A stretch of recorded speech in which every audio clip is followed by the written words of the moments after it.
What's up, gang, and welcome back to another edition of Road Trippin' with the Rudes. Hi, guys. And today we're doing a real review of Dune, which is on HBO Max. Guys, if this is your first time joining, thank you so much. Please be sure to subscribe, hit that notification bell, and like this video. We will have more videos coming your way. If you've been riding with us all along, thank you so much. Please be sure to join the conversation below and share this video. You know the drill, guys. We do not discuss the movie with each other. We wait until we're here with you. You might be wondering, what's Nicole doing? Guys, truth be told, and I'm glad the cat is out of the bag now, but I am a part of the Bene Gesserit. So, now that it's out there, when you see me rocking my Bene Gesserit fit, mind your business. Because I could read your mind. So, let's get into it. Okay. So right off the bat, you hear a voice from the deep, I guess, is what you would say. Yeah, it's and it's speaking in Sandikar. So there are a lot of languages going on, and before we even get into it, two things. One, this isn't your 1984 Dune. You don't even have to visit that movie to appreciate this. I did. This is based off of the book, and the book Dune actually was an inspiration for George Lucas when he wrote Star Wars. So you're going to see full circle references, right? The book inspired Star Wars, and you'll see similarities between Star Wars and Dune. I think today's technology caught up with what was envisioned in the book. Imagine Lovecraft Country, that kind of energy, right? The series brought the book to life and had a different take on it. Okay, in that aspect of it. All right. So you said it starts off. Yes, you hear a voice from the deep, and it says, "Dreams are what? Dreams are messages from the deep." Before you even see the WB logo. So it already starts off. It does it right after the WB logo. No, it does it before. For real? Mm-hmm. Okay. Yep. Yeah, it does it before it even appears. It does. Yeah. You're right. The screen is black. And then we are going to, guys, full spoilers, we're going to go through all of this. You then have you then hear the voice of Chani, who is played by Zendaya. And if you watch the trailers, we saw a lot of Zendaya. I love the fact that we didn't know to what capacity until you watched the movie. Yeah. I mean, they catfished us. I was here for it. She's had like 3 or 4 lines in the whole movie. She will be a part of the franchise. So she will. One thing about this movie is you have to understand that this is going to be a full-on franchise.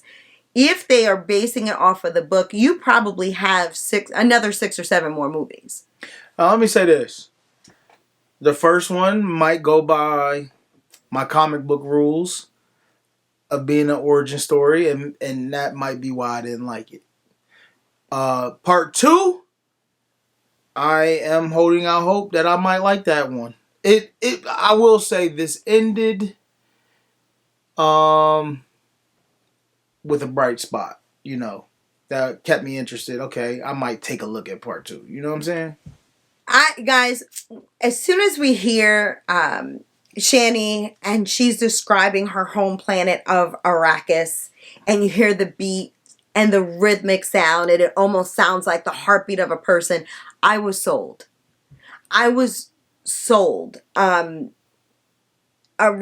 is this, vast desert. But again, you hear the beating, the thumping of the heart, and you see a scene where you literally see like soldiers come out of the sand, which that was dope. Mind blown, right? You then see the spice harvest being done. So, she says how beautiful it is during the day, but the heat of the day keeps the non-Iraqis away, right? The non-Furman away. And said Iraqis. That it's but I was thinking that's funny that you said that. I was laughing because the whole time they were saying Iraqis, I'm like, are they trying to say Iraq? So if you read the book, spice is absolutely oil. Yeah. And Arrakis is absolutely the Middle East. That's how I read into it. Yeah, very much so. And the reason why I made the correlation between this and Lovecraft Country is Lovecraft Country was written by a problematic racist, right? And it was then flipped on his head and adapted. Yep. I don't know the history of and comment down below if you do, of the person that originally wrote Dune. But you have to think in the times in which this was written, you've got the oil crisis, you've got a lot of things going on. So spice wasn't, it wasn't seasonal. Okay, spice was absolutely oil. Right. And there was that invasion aspect, which the reason why I was drawn to this so much. Outside of the U.S., countries like a lot of places in the Middle East and so forth gravitate to Star Wars. And we're the evil empire. Let's just face it, guys. So a lot of times people look at that and go, okay, we can take over the empire. Okay. So that's that energy. I like that. And when I was watching this, or any movie I really watch, I try to base it off of what was the creator thinking of when they were writing this. You know what I mean? And right away I was thinking Iraq. Right off the bat. I'm like, man, he had to be using Iraq as a jumping off or the point. Middle East in general. Yeah, or the Middle East in general. Yes. Yeah. You then see the spice harvesters, and you meet the Harkins. And the Harkins in Arrakis are led by Batista, right? So shout out to Drax. Shout out to the wrestler Batista.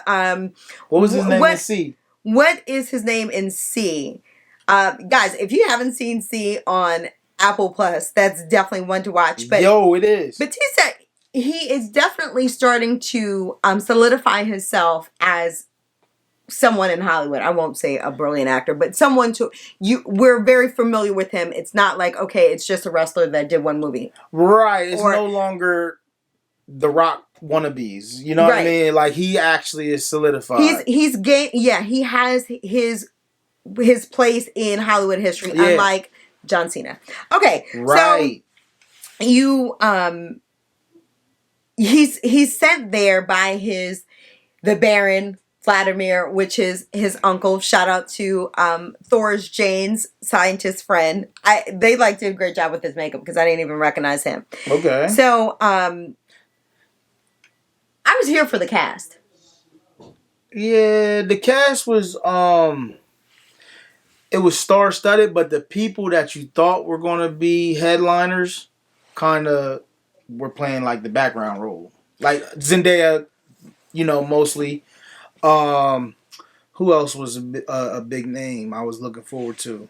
Well, Batista. You ain't really see Batista too much either. So I with the Dune cast. I was trying to think. How'd you feel about Jason Momoa's activity? I loved Oscar Isaac. I love Jason Momoa. Javier Bardem. First of all, I was afraid of him for months after No Country for Old Men. For months. So I was glad to see him in a role that I could appreciate. My thing was, I was thinking back to Star Wars, right? I don't know if the cast of Star Wars was big before Star Wars, or are they big to us because of Star Wars? Okay. I thought we were so young too, right? So. I thought, were they trying to push some new faces in? Okay, and I'm here for that. I really did appreciate the cast.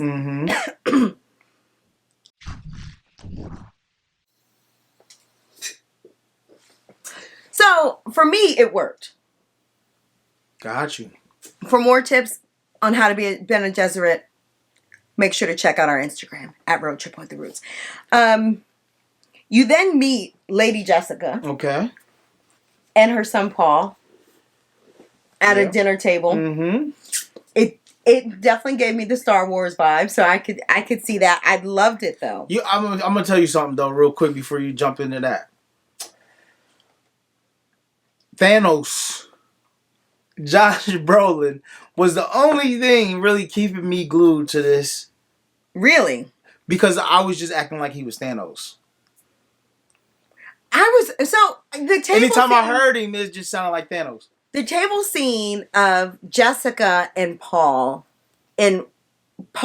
had another dream, and this whole time, Paul is toggling between the dream life and reality. And I'm saying this whole time, and this is like 5 minutes into the movie, but he's already seen Zendaya, Channing, in his dream. And, he hears her say Paul, and then it's Lady Jessica saying Paul, his mother, right? So he is really in a fog and trying to figure out what is going on with him. But Lady Jessica's aware.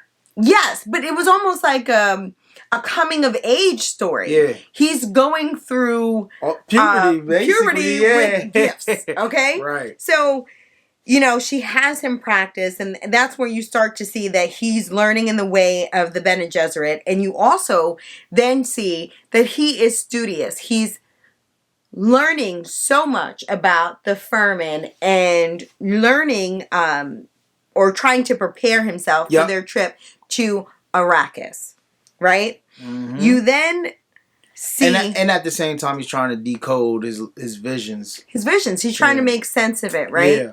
You meet his father, right? So you meet the Duke, and again, this is where the cast, like Oscar Isaac was like just amazing. I didn't read the book, but clearly his father was a bullfighter, and you could see the hints of that all around the house. Yep. But Oscar Isaac just has this really sweet and endearing energy from like his first scene. She says, Lady Jessica says, listen, you've got to dress up. You've got to do this. The Imperial Herald is coming. And so you see his dad, you see her, you see Thanos, Josh Brolin. Why the whole time I was thinking it was Taika Waititi. Really? The whole time. Yeah, no. But you see his name's Leto. Yeah. And he's the Duke of Atreides, right? You see this like big grand gesture of the Imperial Herald coming, and you hear Leto say, how much did this cost the Empire? So you know that he is one for the people. Yep. Right? He's not big on grand gestures. They say to him, Atreides is now under your jurisdiction. Do you take it? And you hear a tenseness, and he said, I am, and I meant Arrakis, I'm sorry. Arrakis is now under his jurisdiction. And he says, I am from the house of Atreides. We turn down nothing. Right. So that already let me know, he already knew that this was a dummy mission. Yeah, but he also was, I thought, when he was saying that, I thought he was doing it for peace as well. I think his game plan was always peace. And then you have that grand gesture, and then you see some people head out, right? That's where we meet Jason Momoa, Duncan, Idaho. And you see the relationship between he and Paul. He is absolutely Paul's Jedi. Right? There's an embrace. There's no formality of, okay, this is the Duke's son. And which point Paul says, listen, I want to go with you. Duncan's like, are you trying to get me court-martialed? And he's like, I had a dream. He was comfortable enough with Duncan to share that he had this vision of Duncan's demise. Yep. And then we hear kind of like the common thread through this.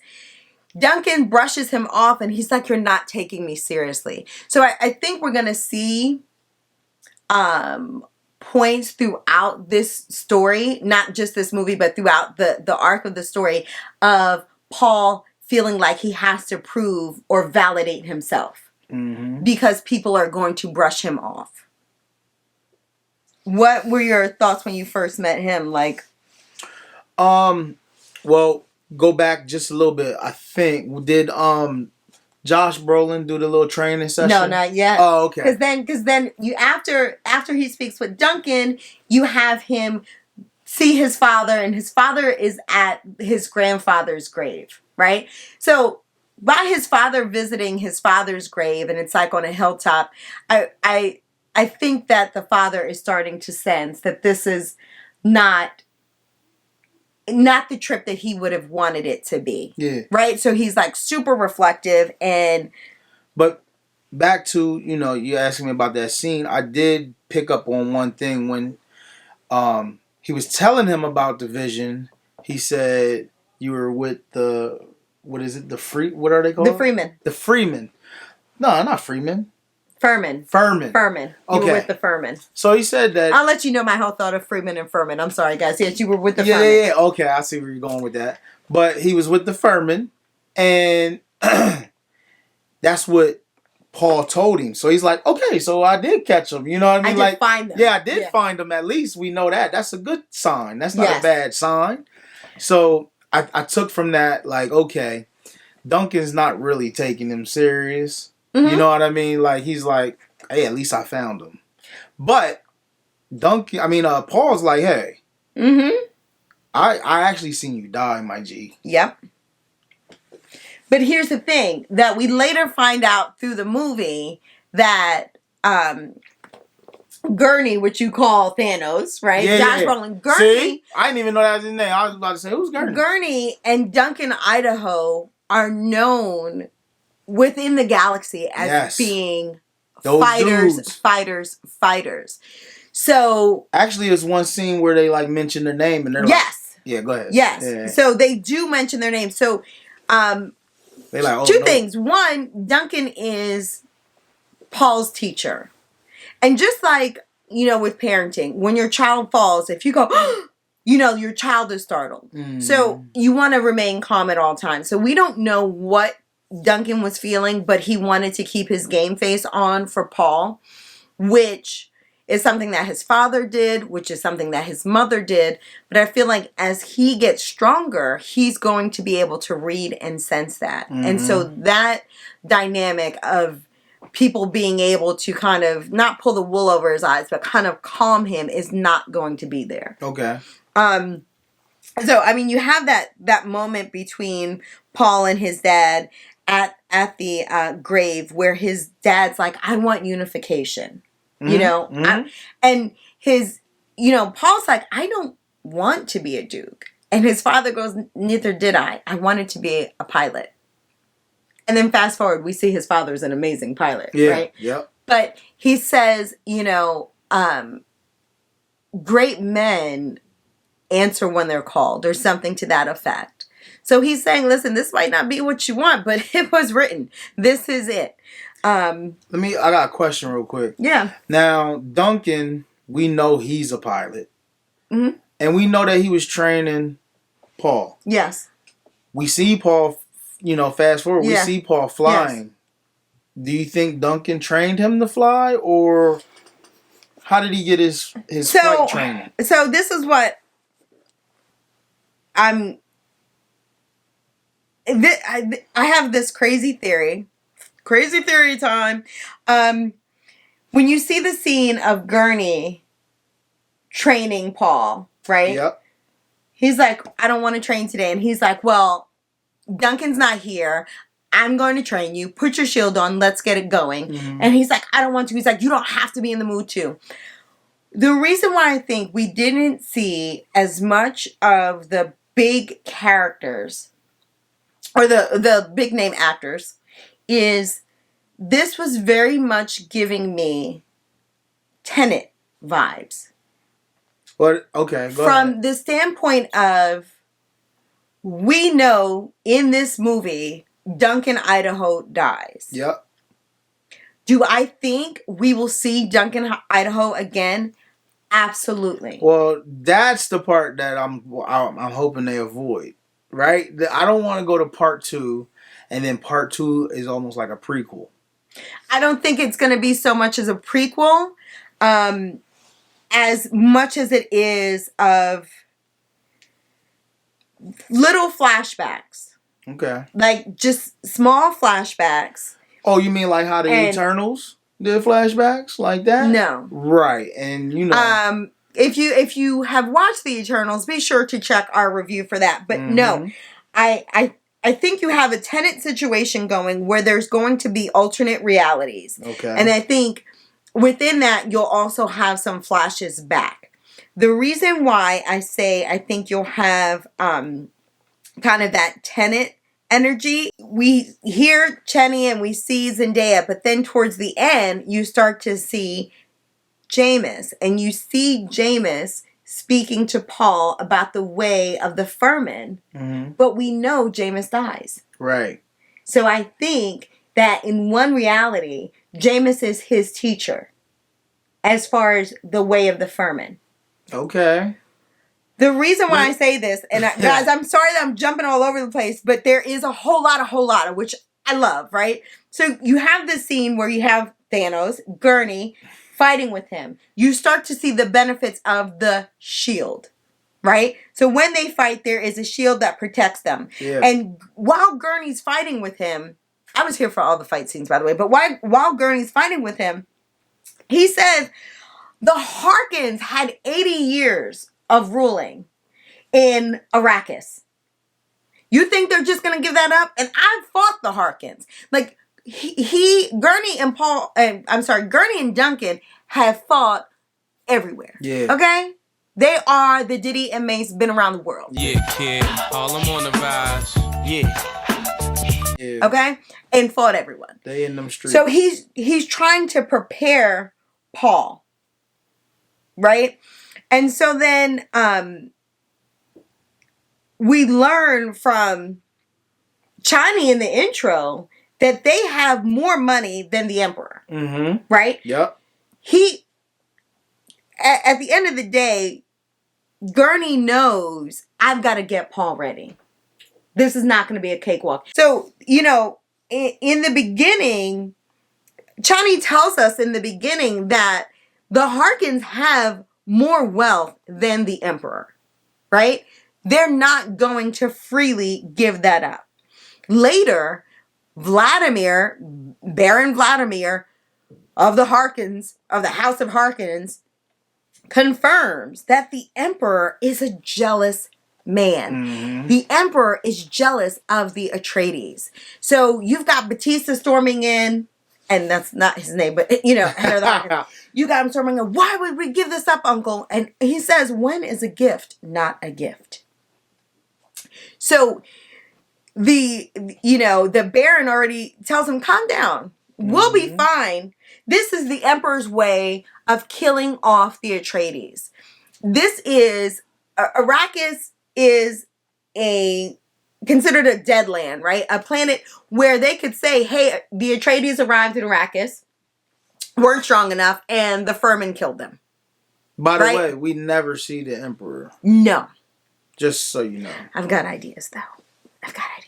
But, you know, we know now the Emperor is jealous of everybody. So the Emperor is messy. He is beyond Cusco level messy. Shout out to Emperor's New Groove. I still think it's like one of the most underrated Disney movies. Anyway, we then meet Dr. Yue. And Dr. Yue, you could tell, is like a healer. Now, when the Herald, his name's not Harold, but when the Herald arrived, you see one of the Bene Gesserit, right?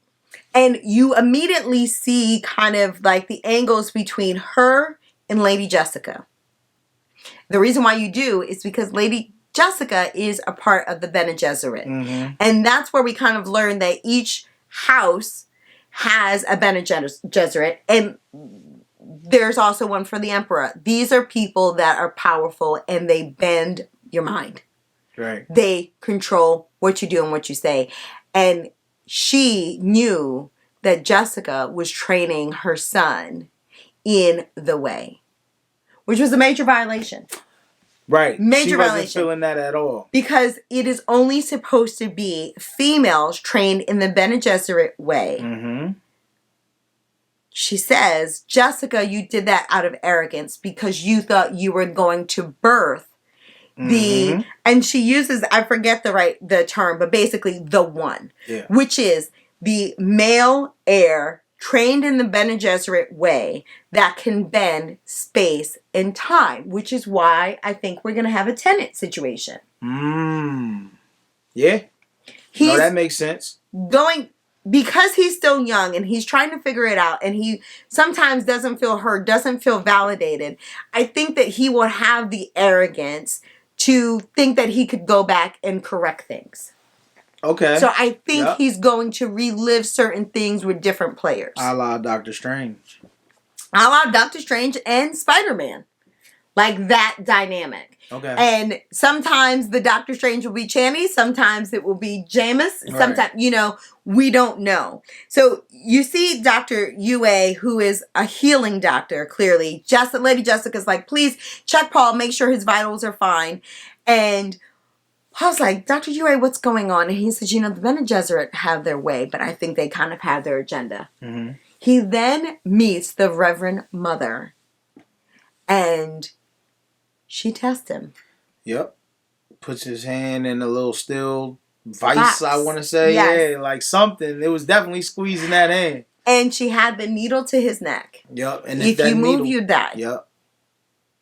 And Lady Jessica is standing outside of the door with her one and only son, love of her life, her everything, in the hands of the Reverend Mother. Mm-hmm. And she is chanting to him about fear. She wanted to see if he's going to panic and try to use his powers to get out. He is seeing visions that are so scary. He's seeing burning palm trees. He is seeing charred hands.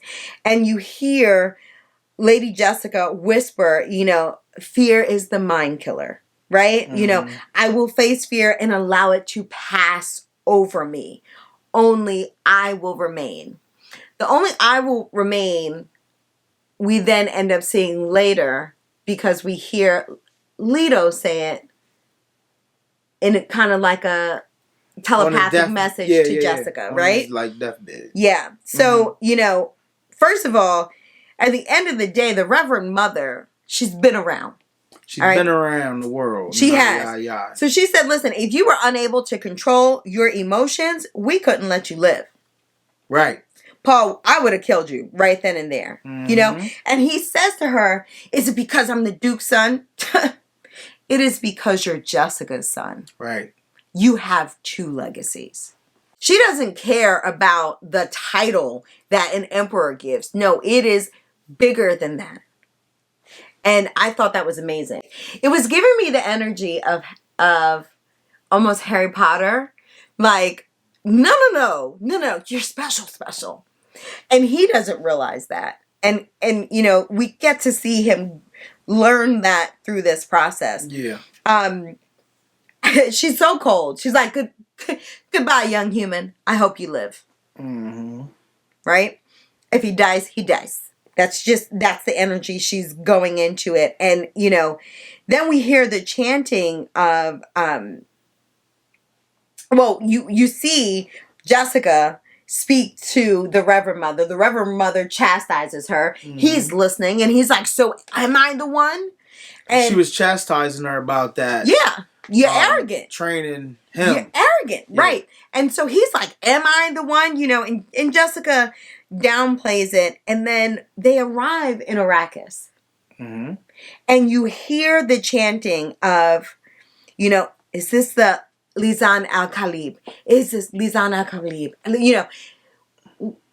What the Reverend Mother said was, I've done all that I can for you on Arrakis. And I think the Bene Gesserit planted the seed that, hey, for all the Furman and for all those in Arrakis, he might be the Messiah. Or he is the Messiah. I think they planted that seed. Yes.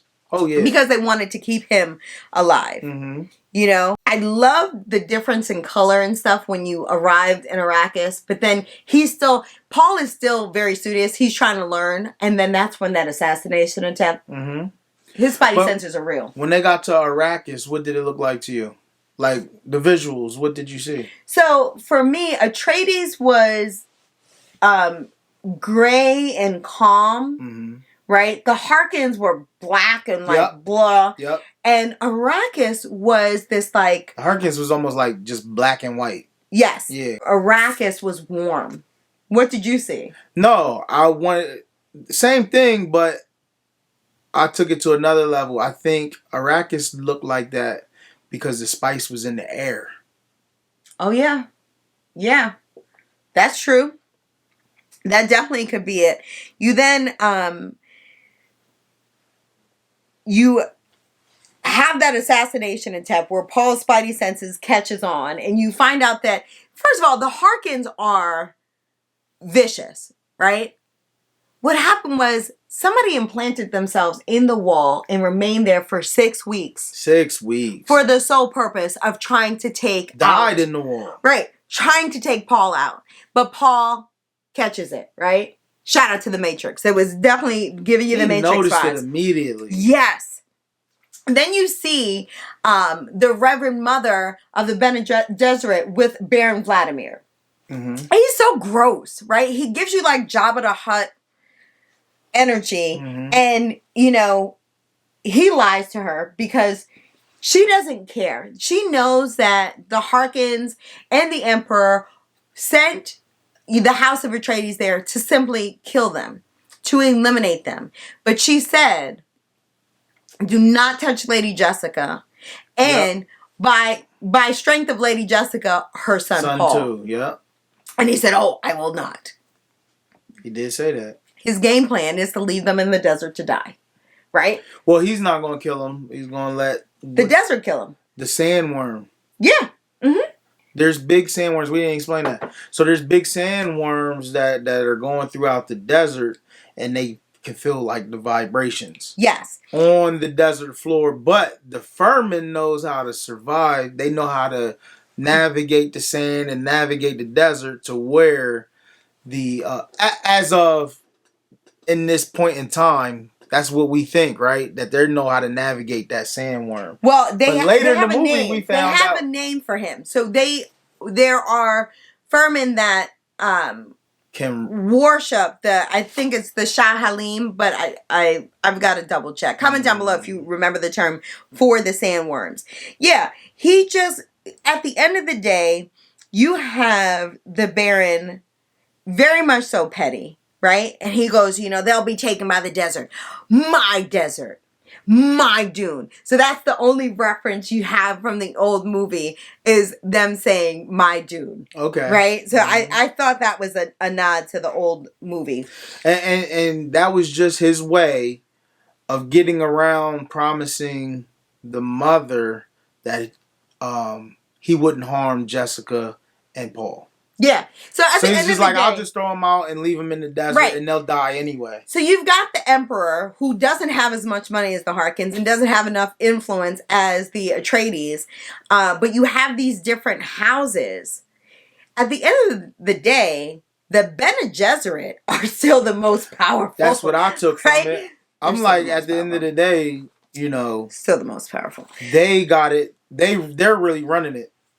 Right. Without even having to say anything. Like, you know the deal. Y'all know the vibes when I pull up. I don't have to have a title. I don't have to, like, this, it is what it is. Mm-hmm. So, I was here for that. You then hear a hint of the judge of the change, right? Which is Dr. Liette Carnes. So you stay tuned because she's a standout, but you hear them say, hey, I can't wait for the judge of change. So this is somebody appointed by the emperor to kind of do the change of guards, right? Okay. Right? The passing of the guards. Yep. You then have Stilgar, who's the head of the Furman. I keep saying Freeman. Sorry, guys. The head of the Furman arrive with Duncan, Idaho. And that's where we see Javier. And guys, everyone was such a standout. And he was so matter of fact. He greeted with the spit, which they thought was offensive. And he's like, no.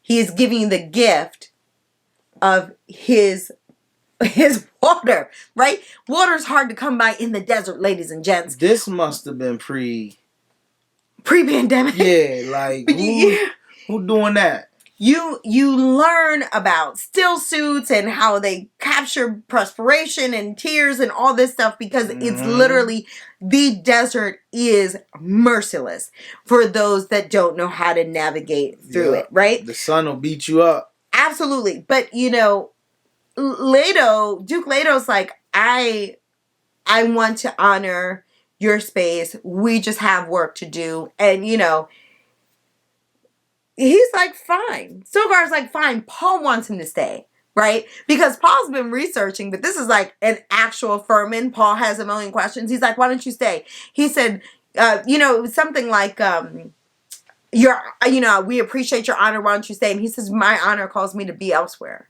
Right? Yeah. Like, you're just somebody else that's trying to steal spice. We've seen it before. Right? And then he said, that's all I'm going to say. Or he just pulled, he just rolled out. He said, and that's it. That's the end of the conversation. Right. I've seen you before. Be it the Spaniards, be it the Dutch, be it the, you know, like, we've seen this before. Go about your day. Yeah. And I thought that was great. And then we get to meet Dr. Liette Carnes, which is the judge of change. She goes and explains the still suit. Me? No, she goes and explains the still suit. Yeah. I would die that day, guys. I'm not drinking my sweat. Well, it's filtering it and all that good stuff, right? I don't know how you filter sweat, guys. What do you mean? You just filter it.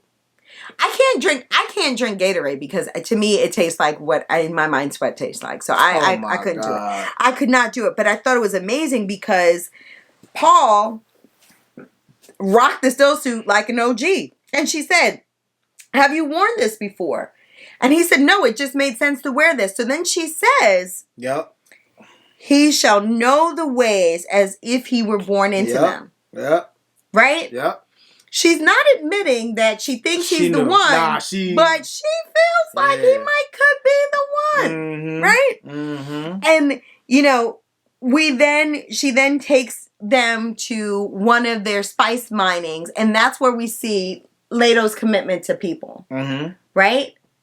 A sandworm is coming. There are 21 people that are still mining the harvest.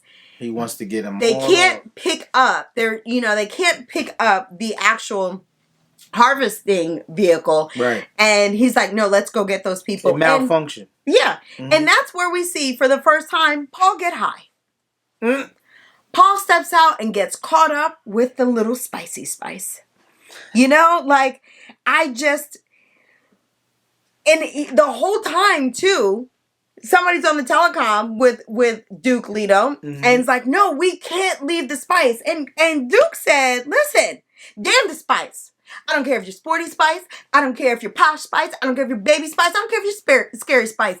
Spice gets left. That's when you knew. And I think that's where Dr. Carnes knew this guy's different. Yeah. He's valuing lives over spice. He said no reunion for the Spice Girls. No. Go. And that's where we see the Shah Halud, the sandworm, right? And all of its splendor. Was this the first time? This was the first time. Okay. We saw it like swallow the entire vehicle. We see Gurney's commitment to Paul because he had to snatch Paul up because Paul was high. Okay? Yeah, Paul, he was actually he was zoned out. He didn't know what he was doing. He was staring not gonna lie. Space. When I saw Paul get high off the spices, I thought of Thanksgiving and smoked paprika because I can't wait to eat. So our Thanksgiving will be a lot of food. That's all I'm going to say about that. Because spice looked like smoked paprika to me because I'm that greedy. It is spice though. Ladies spice. And gentlemen. That's why I thought they said it. That's just who I am. So then we visit the Imperial Soldier Planet which is where the Sandakar soldiers are. Mm-hmm. It's raining. Every time the Bene Gesserit around, it's raining. So I don't know if they're going to explain that. Like, do y'all just walk around with clouds? Because it doesn't rain for me, but I am part of the order. But anyway, you hear this like deep throating chant, and you see all of these soldiers. And then you see one of the Harkins say, hey, we need at least, 4 troops or something crazy. And the Sandakar is like, no, you've got your own crew. And he's like, but the Iraqis have Duncan, Idaho and Gertie. So, and guys, I'm sorry if I've like said Thanos' name a million times in a million different ways in this. But there was a whole lot with this movie, right? So that's when we kind of know that, okay, they're really afraid of the Atreides. Yeah. Right? And that's why they want to kill them.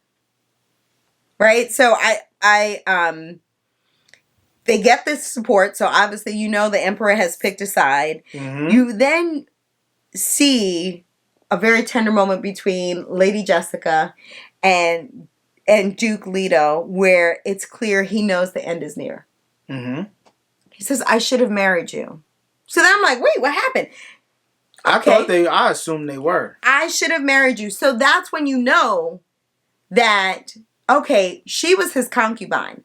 They are so strategic about keeping the houses and the Bene Gesserit and all of those things that they've orchestrated, every secession. Mm-hmm.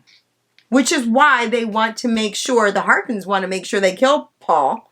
Because they want the bloodline to end there. Yeah. Right? And he says to her, I wish we had more time. Yep. And I just was like, my heart, and then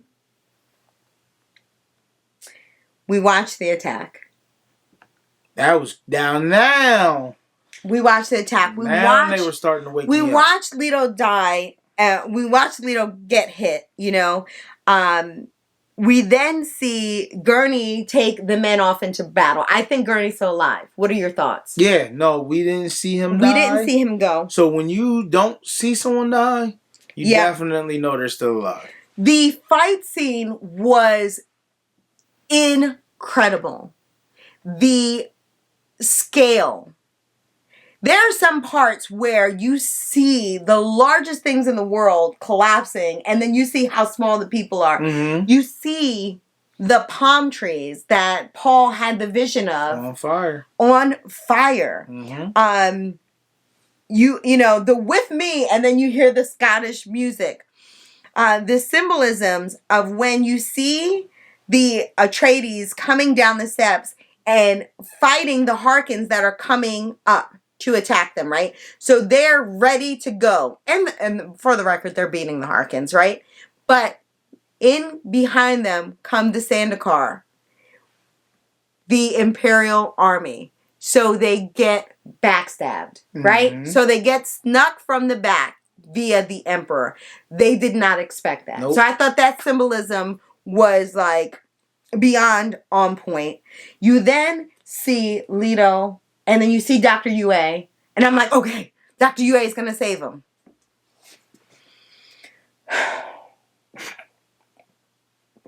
Dr. Yue is for the streets. Yep. Okay? Did him bad.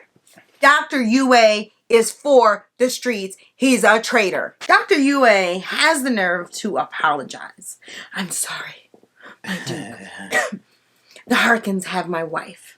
Right? And then he becomes a dentist, right? You go from a healer to a dentist, and you say, listen, if you bite this last tooth at the right time, you will die, but you will also kill the Baron. And as you're like reeling in the shock of the complete betrayal, et tu, Dr. Yu? Just saying. You then see Duncan, Idaho get full-fledged Bubba Voss on us. Right? Mm-hmm. If you've ever seen the series C, you know that those fight scenes are epic. Epic. Duncan, Idaho single-handedly wiped out so many people that when it was time to get to they call the helicopter things that look like dragonflies. They look like dragonflies. They're called throppers. When it's time to get to the thropper, 2 or 3 of the Harkins just was like, you got it. Yeah. Right? Right. And he says, to hell, dogs. I don't know if that's like a callback to the original or the books, but I thought like they made it very obvious that we would hear that. It might be a war cry. I don't know. They might have called the Harkins hell dogs at one point, I'm not sure. So I don't know. We see Lady Jessica and Paul being kidnapped by the Harkins, and then that's where you see the importance of their use of sign language. You see they use sign language throughout. But then poor Paul, he can't find his voice. He tries to use his voice. He gets slapped. But then eventually they're able to take over the plane. I mean, the thropper, the helicopter, right? Mm-hmm. You then see Leto naked at the table, right? And that's when, like, they kept him alive long enough for him to sit on the other side of the table with the Baron. And I never knew, like, the relationship between the Baron and Leto until he says, "Great kitchen, cousin." Now, quick question. Did they get Leto with the same thing that Paul sensed coming into his room? I think so. Yeah, that's what I thought too. Yeah, I think so. Yeah. Right? Because it had to be something, and because that it had would to go penetrate. through yes. Yeah. So you hear him say cousin. So you're like, and he's like, we've been trying to trade our bloodlines. It ends now. Mm-hmm. Your concubine's dead. Your son is dead. And you hear you see the tear and you hear Leto say, "Here I am. Here I shall remain." And then you flash to Jessica, who's in the tent with Paul. And she knows he's dying. Yeah, she knows he's gone. I felt like she heard it. She heard it. Okay, yeah, I think so too. And that's where you hear that call back to "Here I shall remain." He then bites and like takes out the entire room. Right. Mm-hmm. That was after Dr. Yue, Mr. Streets, comes in and he goes, "Oh, the traitor," is what Baron says, right? Mm-hmm. And he's like, I took down their shield. Yeah. I, sabotaged their communication, and I gave you the Duke and his family. Let me give my wife back. Off with their heads. That's what you get. No, he got his wife back. He sent him right where on his the other wife side. Was at. Yeah. Meet you at the crossroads. Mm-hmm. I'm just saying. Mm-hmm. I thought the tent was crazy. I think everything about the Furman is so interesting. Yes. Right? Mm-hmm. Duncan is able to get away. He pulls up into the Furman territory and he sees Dr. Carnes and he's like, "You knew about this." And she's like, "Listen, I have, nothing to say." But you see, she still welcomes him. Right. You then have, Paul, Jessica, Duncan, and Dr. Kearns connect. Dr. Kearns takes them to a safe spot. Mm-hmm. But sadly, the Santa car still find them. Well, and Dr. Kearns is Furman, by the way. I don't know if they, Yeah, Dr. Kearns is Furman. So she knows how to navigate. She's comfortable in the streets. Right. Go ahead. She knows how to get through, both worlds. You then see Duncan's last stand, which was another epic fight scene. That one was better than the other one.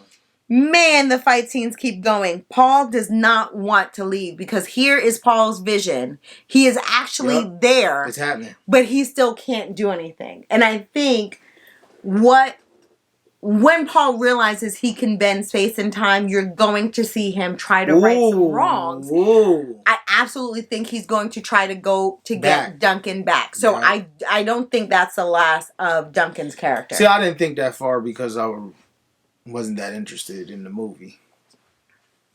I'm interested. Okay? I'm very interested. As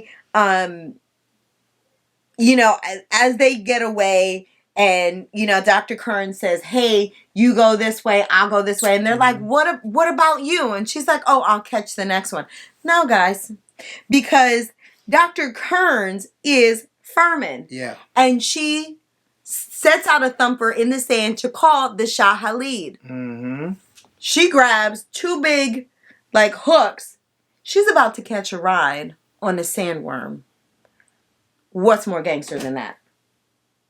And of course, the petties in the car find her, and you see them stab her, and then you see water come out. It's not that she doesn't have blood. She has blood. Suit. It's from the still suit. And I had to like double check that. I'm like, yo. Yeah, it's from the still suit. But the sandworm still comes. So she knows she's going to die, but she knows she's taking out the sander car with her. And, he says, how could you betray the emperor? And she said, I only answer to one God. And that's the Shah Halim. So she becomes one. I'll jump back to this once you get to the end, because I don't want to spoil it for when we get to the end. I'll say this much. Well, all right. Get to it. All right. Do you think the sandworm killed her? Now that we know that they're like, yes, one. They're like one with. Yeah.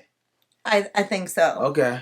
All right. I know like it almost could be impossible that she survived, but she was maybe okay the with sandworm knew that. She was okay. I think she was okay with it because she had fulfilled her destiny. I think the Furman are one with the planet, and so it's so crazy that their oneness and their ability to pay homage to the desert is viewed as them being savages. Mm-hmm. Ever heard that story before? So Jessica and Paul then meet up with the rest of the firm. Yes, Stilgar is there. And then that's where you see, for the first time in like actual flesh and blood, Channing. Zendaya. Yep. Yes, which is Zendaya. Mm-hmm. And this is, going back really quick, while they were in the tent, Paul had these visions of, war across the galaxy in his father's name. So he now knows his father's become a martyr, and he doesn't want this. And he's saying, please help me. Somebody help me. He sees himself in Chandy and standing over Atreides, which is his hometown. And he sees a pile. So y'all, listen. On fire. Listen. This is about the last 30 minutes of the movie right here. This is where it finally got interesting for me. Just to let you know. Just to give you an update. I don't know. So, if y'all more in line with me, you can just go ahead and skip to the last 30 minutes. And you can take a guy to the desert, but you can't make him a Furman. Yep, okay? That's a fact. I will say this. When he had that vision and there were all those bodies piled up on fire, I thought, okay, did the Harkins try to take over Atreides and he and Zendaya took over and that was that destruction? Right. Or was it Apollo the Bene Gesserit? Because they too wear all black. And the reason why I say that is because after he had those visions, he snapped on his mom and he used the voice. The voice. And buddy, I don't care if you can bend space and time. I need you to take all that bass out of your voice when you talk to your mom. Maybe though, since he is the one, he might want to be the only one. I don't know. So you might have a point there where it could be powerful. I don't know, because Paul, his spidey senses are so strong. He, throughout the movie, there's stuff that we miss, guys, because there's just a whole lot of. But throughout the movie, he said to his mother, I know that you're expecting. And she said, how do you know? I barely know. So she has a daughter on the way, and he sees that clearly. The daughter may be a part of that, Bene Gesserit next power. We don't know. But we finally see him and Channy together in person. Just one real quick note of the bodies piled up. It could have been the Emperor killing the Bene Gesserit just because he didn't get a hold of Paul yet. I don't think that. Well, the Emperor. I don't think he can. I think the only one that could overpower the Bene Gesserit would be the one. Okay. Which was okay, I see what you're saying. Lahim Yeah. That no makes one sense. else could beat the Bene Gesserit. Right, that makes sense. You're right. And the reason why we know that Paul might have smoke is because, again, he got loud with Jessica. He did. And Jessica's very powerful, and she was shook. Yeah. So, you have that. You then have... She had that look like, did I create a monster? Right. And then you have Channy give him a knife because there's a battle scene. And so this is where... she was talking spicy. Who, Channy? Yes. Yes. She was talking spicy to Paul, like, yo, you're going to die anyway. You might as well die with some honor. Yes. Here's this knife. Yes. I think I'm really here for that dynamic. So you see him fight Jameis, but this whole time he's had visions of Jameis as well, right? Yeah. So it gave me the dynamic between Paul and Channing was Iron Man and Doctor Strange to me. Yes. Like, they're going to go, both of them going to stand their ground. Yeah. Yeah.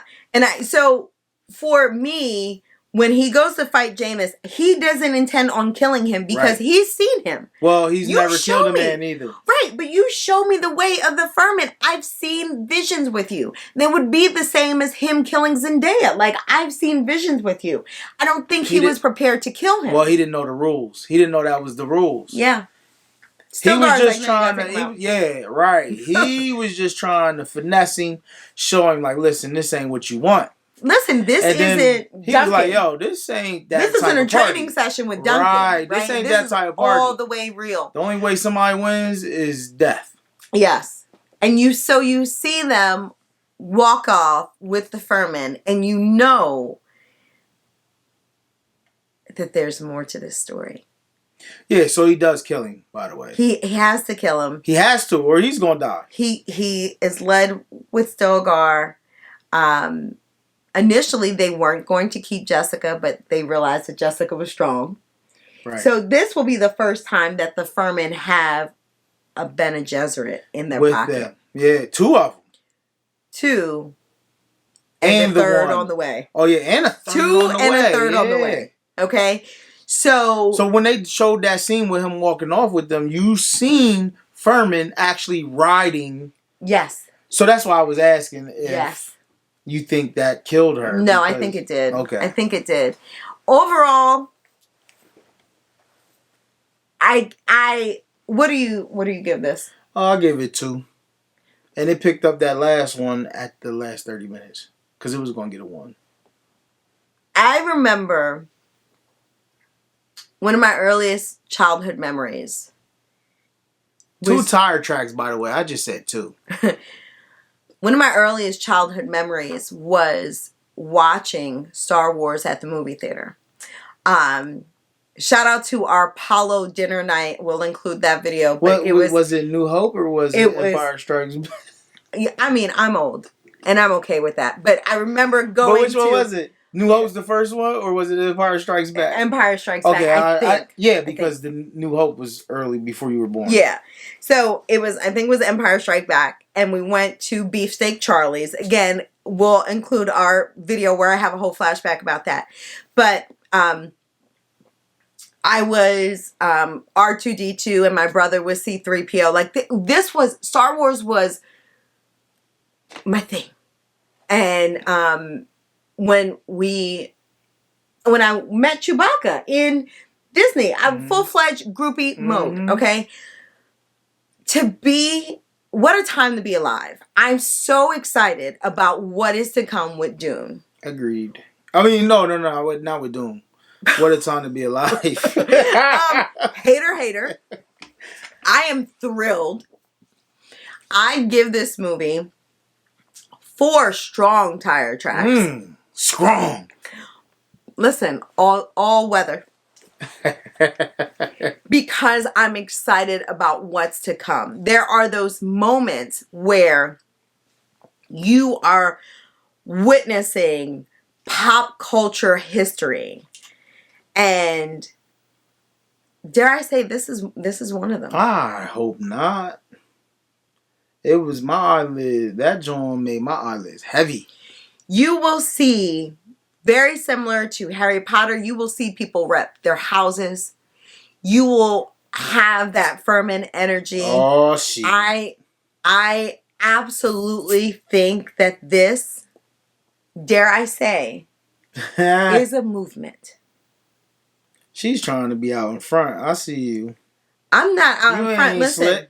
Listen. She's trying to be out in front. She wants to have Nobody, listen, you can stay on the side. Go. You can stay on the sidelines, but I am riding the sandworm wave. I said what I said, and I mean what I mean.